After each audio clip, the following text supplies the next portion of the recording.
So morning news వస్తున్నటువంటి మిత్రులారా, నిన్న మొన్న చూస్తా ఉన్నా కంట్రీ డిలైట్లో పాలు తాగండి అని చెప్తా ఉన్నారు చిరంజీవి. నేను అందుకే చెప్తా ఉన్నా, చిరంజీవి గారు తప్ప ఇంకెవరైనా చేస్తే దాన్ని పట్టించుకోకపోదు. చిరంజీవి గారు అవి అత్యంత ప్రమాదకరమైనవి, ఆధారాలతో సహా బయట పెట్టినాం. కంట్రీ డిలీట్ అయింది, కంట్రీలో ఉన్న జనాన్ని డిలీట్ చేసే పాలు అవి.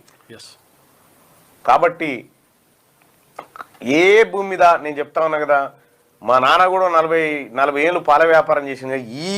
ఈ దోశ పెంకలెక్కి వెళ్ళేటువంటి మీగడ ఏడ చూడలేము, ఈడ చూడలేదు, చూడం కూడా. తస్మాత్ జాగ్రత్త ప్రజలారా, కంట్రీ డిలేట్ వెరీ డేంజరస్ పాలు అవి, వెరీ డేంజరస్. వాళ్ళు ఎందుకంటే అవి మనం చెప్పిన తర్వాత సేల్స్ పడిపోయినాయి అని చెప్పి మళ్ళీ ప్రమోషన్లు మళ్ళా పెద్ద పెద్ద హీరోలతో ప్రమోట్ చేయించేటువంటి కార్యక్రమాలు చేస్తా ఉన్నారు. ఆ తస్మాత్ జాగ్రత్త. రెండో విషయం ఏంటంటే, ఇక్కడ గతంలో డీజేటీలు